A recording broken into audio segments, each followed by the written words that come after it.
குரு பக்தி. நான் ஒரு கல்லூரியினுடைய பேராசிரியை. இன்னைக்கு எந்த மாணவர்களும் ஆசிரியர்களை பார்த்து பயப்படுறதே கிடையாது, குறிப்பாக பேராசிரியர்களை. பள்ளிக்கூடத்தில் கூட பார்த்தீங்கன்னா ஒரு பயம் இருக்கும், ஏன்னா மார்க்கு அப்படி இப்படின்னு சொல்லுவாங்கன்னு. அப்போ கல்லூரி காலத்துக்கு அப்புறம் பார்த்தீங்கன்னா எந்த மாணவர்களும் பயப்படுறதே கிடையாது. இன்னைக்கு அவங்க கேட்கக்கூடிய கேள்விகளுக்கு நம்மளால் பதில் சொல்ல முடியல. ஒரு சின்ன ஒரு உதாரணம், ஒரு சின்ன சாதாரணமான ஒரு கேள்வி. உப்பு என்ற பொருள் நம்ம எல்லாரும் அன்றாட வாழ்க்கையில் பயன்படுத்தக்கூடிய ஒரு சாதாரணமான ஒரு பொருள்.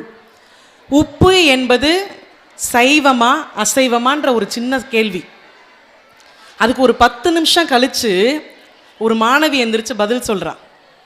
இந்த 10 நிமிஷம் டைம் எடுத்ததுனால நான் கூட என்ன யோசிச்சேன்னா, ஒரு பிரம்மாண்டமான ஒரு அறிவியல் சார்ந்த பதில் வரப்போகுதுன்னு ஒரு ஆவலோடு கேட்கும் பொழுது அந்த மாணவி சொல்கிறா, உப்பு என்ற பொருளை சாம்பாரில் போட்டிங்கன்னா சைவம், மீன் குழம்புல போட்டிங்கன்னா அசைவம்னு சொல்லி பதிலை முடிச்சிட்டாங்க.